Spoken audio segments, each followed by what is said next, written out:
يقرر موقع عزت ماں بادشاہ رسول اللہ کریم کی بارگاہ قصد میں دعا ہے وہ ذات العمیت ہم سب کو قرآن و سنت کے مطابق زندگی بسر کرنے کی توفیق عطا فرمائے. ہماری یہ دنیا بھی بہتر فرمائے, ہماری آخرت بھی بہتر فرمائے. معزز دوستو, آج خطبہ جمعۃ المبارک کے موقع پر دو ایسی ہستیاں ان کا ذکر مقصود ہے جو بڑے صلیب کے عظیم مجدد گزرے. ایک ہستی کا تعلق انڈیا کی سرزمین کے اس علاقے جس کو ساحل شریف کہا جاتا ہے, اس ہستی کو حضرت مجدد افسانی شیخ احمد سعیدی گنگوہی رحمۃ اللہ تعالی ہے, جنہیں مجدد افسانی کے لقب سے یاد کیا جاتا ہے. اور دوسری عظیم ہستی انہیں اعلیٰ حضرت عظیم البرکت مجدد دین و ملت والی عقیدت حامی سنت اشرا امام محمد رضا خان فاضل بریلوی رحمۃ اللہ تعالی علیہ کے نام سے یاد کیا جاتا ہے. وقت صغیر کی اکثریت مسلمانوں کی ان عظیم ہستیوں کو ماننے والے. ان کی تعلیمات کیا ہیں؟ ان کی تعلیمات قرآن و سنت کے مطابق تعلیمات ہے. ضرورت اس عمل کی ہے کہ ہم ان عظیم ہستیوں کو پڑھیں, ان کے نقش قدم پہ چلیں, ان سے اصل فیض اٹھائیں. اللہ کریم کی ذات و برکات نے فرمایا تم خیر امت, تم بہترین امت ہو, امتوں میں خیر امت ہے, اچھی امت ہو. تم میں سے کچھ لوگ ایسے ہونے چاہیے تأمرون بالمعروف, جو نیکی کا حکم دینے والے ہوں, وتنہون عن المنکر, اور برائی سے منع کرنے والے.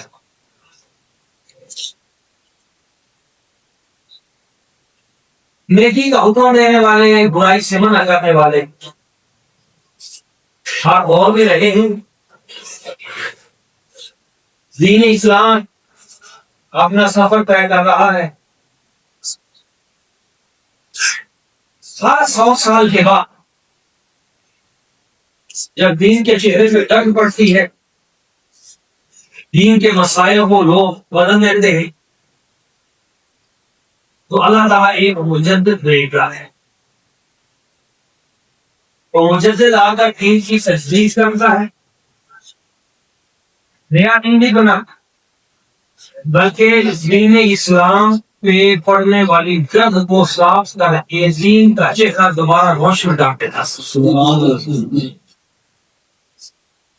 تو ہر صدی میں ایک مجدد, جب لوگ مجدد آتے رہے. 14ویں صدی اس میں بھی مجدد آئے. اس سے پہلے جب 1000 سال گزرے تو 1000 سال مجدد جو بہت بڑا مجدد تھا, کیونکہ وہ پورا 1000 سال کا مجدد تھا. 1000 سال بعد جو ہستی آئی مجدد بن کر, اس ہستی کا نام ہے حضرت مجدد الفسانی. مجدد کا معنی مجدد, الف کا معنی 1000, سال کا معنی دوسرا آغاز. یعنی ایک 1000 سال گزر چکا تھا اسلام کو, اور دوسرا 1000 سال شروع ہو چکا. کتنوں کی سرزمین, یہاں پہ شہنشاہ اکبر بادشاہ, اس کے دربار میں ہندو عورتیں آ کرتی تھی, وہ اپنا اصل رسوخ جمع کی تھی. اور پھر اس نے دربار کے اندر ہی مسجد کے ساتھ مندر بھی بنا لیا. دین کو اس نے آزاد کر دیا, ایک دین اکبری کے نام سے نیا دین بعد سے وجود میں آ گیا. اور وہ بر وقت کہنے لگا کہ رام اور رحیم میں کوئی فرق نہیں ہے. ہندو بتوں کو سجدہ کرتے ہیں, وہ رام رام کہتے ہیں. وہ کہتے ہیں مسلمان رحیم کو سجدہ کرتے ہیں, وہ رحیم رحیم کہتے ہیں. تو رام اور رحیم میں الف یہ کا فرق ہے. باقی بات معاذ اللہ سبحانہ رہے کی ہے. اس طرح وہ دین کو اس نے مٹانے کی کوشش کی, ہندو مسلمان کا فرق ختم کرنے کی کوشش کی. مسلمان عورتوں کے ماتھے پہ اس نے ہندو عورتوں کی طرح وہ نشان لگانا کشکا جسے کہتے ہیں لازمی قرار دے دیا. حتیٰ کہ ہندوؤں کا اثر رسوخ پڑا تو اس نے گائے کے ذبح کرنے پر بھی پابندی لگا جیسے ہندوؤں کو تکلیف ہوتی ہے. حتیٰ کہ پھر مسجد کے میناروں پہ پابندی لگنی شروع ہو گئی. حتیٰ کہ پھر دین بیان کرنے پہ پابندی لگنی شروع ہو گئی. ایسی صورتحال میں جس ہستی نے کہ پورے بندے سنگیت کو سنبھالا، علماء تیار کیے، مجاہد تیار کیے، دانشور تیار کیے، مصنف تیار کیے، حتیٰ کہ بڑے بڑے حکمران تیار کیے، گورنر تیار کیے. اس ہستی کا نام حضرت مجدد الفسانی. آپ نے بادشاہوں کو خط لکھے، وزیروں کو خط لکھے، گورنروں کو خط لکھے. 3 جلدوں میں آپ کے مکتوبات شریف موجود ہے. وہ خطوط لوگوں کو عقل کے ساتھ، دلیل کے ساتھ، قرآن و سنت کے ساتھ سمجھایا. جب بادشاہ کے دربار میں سجدہ شروع ہو گیا کہ لوگ آئے پہلے بادشاہ کو سجدہ تسلیم کرے پھر بات کریں. جو نہیں کہا تھا اس کی نظر اڑا دیا. اس وقت کسی بڑے شہید پہ اللہ کا ولی جس نے کھڑے ہو کے مقابلہ کیا علم کے ساتھ، دلیل کے ساتھ، تو ہمارے حضور نے جن کا نام ہے حضرت مجدد الفسانی.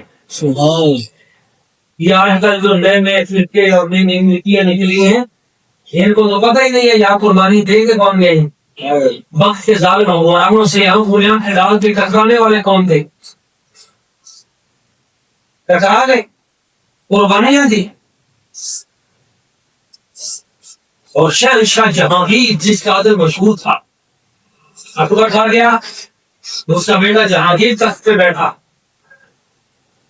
تو جہانگیر کو سمجھایا. حتیٰ کہ اس نے جیل میں آپ کو بھیج دیا، آپ جیل میں رہے. آپ کے وہ بڑے بڑے خلافہ جو گورنر کے عہدے تک پہنچ گئے تھے، انہوں نے لکھا کہ حضور آپ اجازت دیں تو پھر ہم بغاوت کر دیں. فوج کے حکمرانوں نے آپ سے اجازت مانگی. آپ نے اندر سے حکم دیا خبردار، اگر تم نے اس طرح کی حرکت کی تو میرا تم سے کوئی تعلق ہو. جو میں کہہ رہا ہوں وہ کام کرو، دین کا کام کرو. اور پھر وقت آیا کہ خود شہنشاہ جہانگیر اس کی آنکھوں کا پتہ ہٹ گیا اور اس کو بتا دیا گیا کہ یہ جو تیری حکومت چل رہی ہے وہ جیل میں پڑا ہوا بابا اگر اشارہ کر رہے تو تیری حکومت ختم ہو سکتی. یہ اس نے کہا کہ میں آپ کو رہا کرتا ہوں. آپ نے کہا مجھے نہیں، اگر مجھے رہا کرنا ہے تو یہاں جیل میں آؤ، اور یہاں جیل میں جتنے لوگ ہیں میرے ساتھ سب کو رہائی دے. اور پھر دین کو بلند کر یہاں گائے کو خود اپنے ہاتھوں سے ذبح کر. جیل کے دروازے پہ گائے بادشاہ نے خود ذبح کی. پیغام پورے ملک میں چلا گیا کہ بادشاہ کو خود گائے کو ذبح کرتا ہے. مسجد کے مینار کو خود تعمیر کر. بادشاہ کے محل کے اندر جو منتر ہے اس کو گرا. عورتوں کے ماتھوں میں کش کے ختم کر. جب بادشاہ وقت نے خود یہ کام کیا تو پوری سلطنت کے اندر، بڑے صغیر کے اندر دوبارہ سے اسلام عروج پہ چلا. ہزار خلفاء انہیں تیار کیے، شاگرد تیار کیے، انہیں پوری دنیا میں مبلغ بنا کے بھیجا. یہ مجدد تھے. اور اسی طرح دوسرے مجدد حضرت امام احمد رضا خان جب بڑے صغیر پہ انگریزوں نے قبضہ کر لیا، نبی پاک صلی اللہ علیہ وسلم حضور کے خلاف یہاں کتابیں لکھنی شروع ہو گئی، جھوٹے نبی بننا شروع ہو گئے. نبی پاک کی ذات و اقدار کے حوالے سے اور یا کے حوالے سے یہاں پہ لوگ طرح طرح کی باتیں کرنے لگے. اس وقت ایک چھوٹے سے کمرے میں بیٹھ کر 12 سے 12 کرنا ہوا، جس کی چھت بھی ٹین کی تھی، بارش ہوتی تھی تو شور ہوتا تھا نیچے.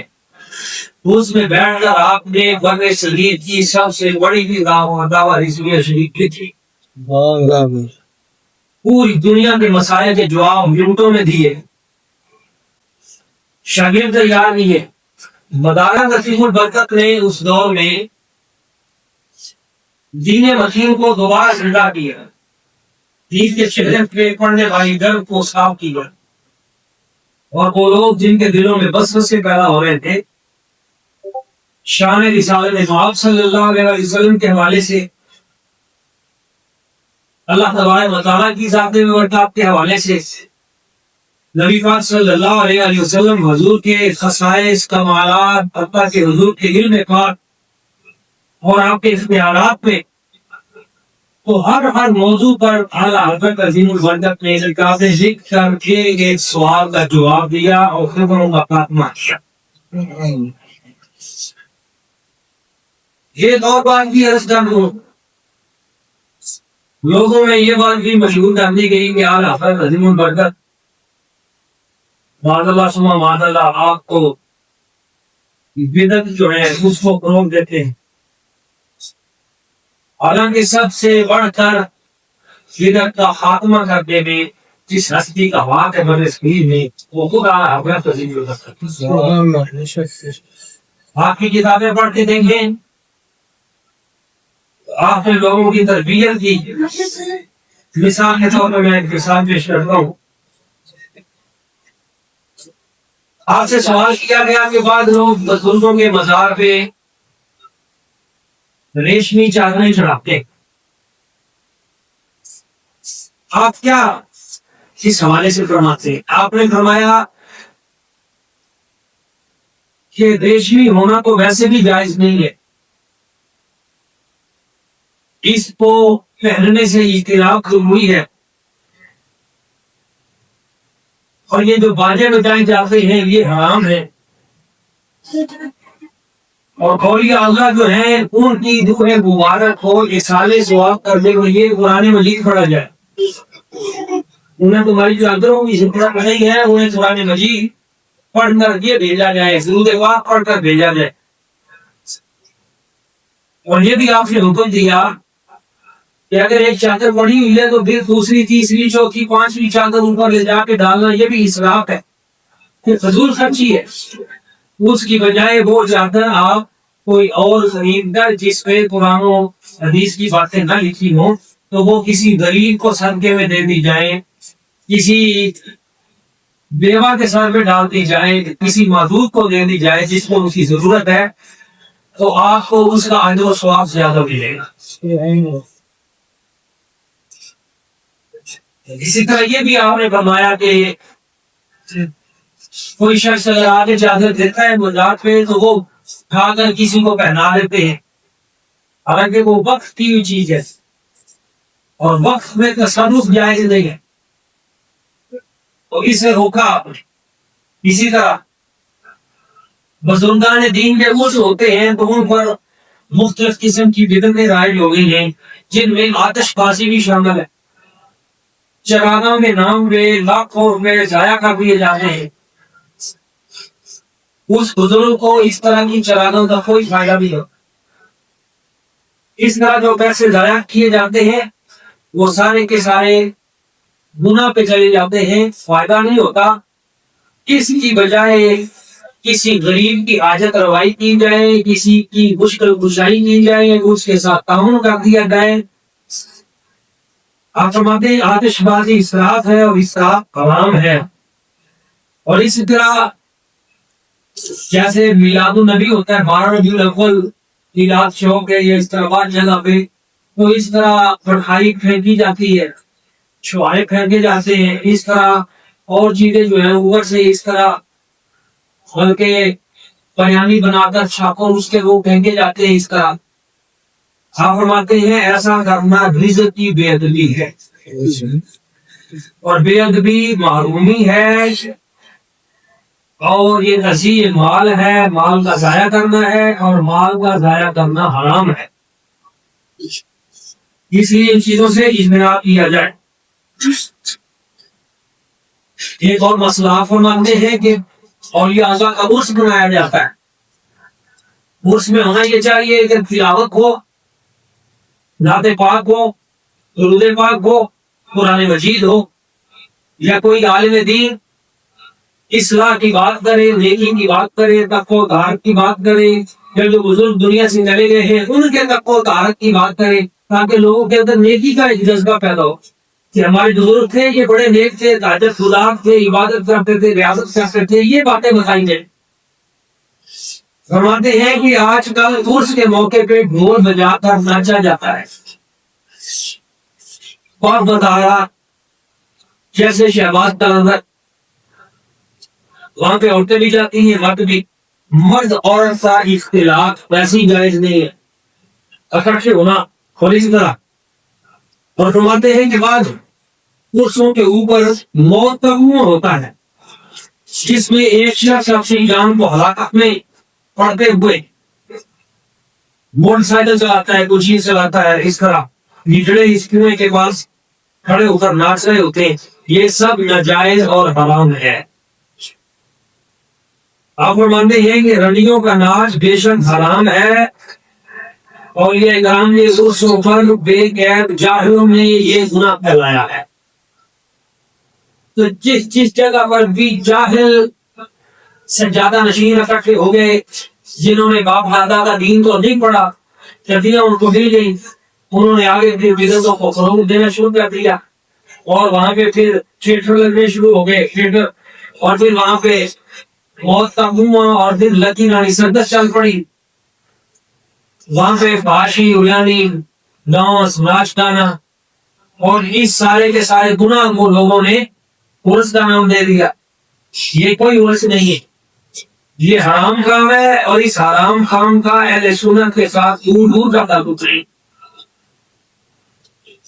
اسی طرح ناک اور قوالی کے ساتھ اب میوزک شامل ہو گیا، یہ بھی منع ہے۔ بساؤ تک ناک کرتے اور پیچھے ایک ذکر والی پارٹی ساتھ آتی ہے، وہ پیچھے سے اللہ کا ذکر کرتے ہیں، علماء نے اس سے بھی سختی سے منع کیا ہے کہ وہ جو پیچھے سے ایک لگاتے ہیں وہ اس لیے ہوتی ہے کہ وہ جو پڑھ رہا ہے اس میں جوش پیدا ہو۔ تو اللہ کا نام جوش پیدا کرنے کے لیے، ماحول بنانے کے لیے لینا جائز نہیں ہے۔ اللہ کا نام صرف اللہ تعالیٰ کے ذکر کے لیے کرنا جائز ہے۔ اور پھر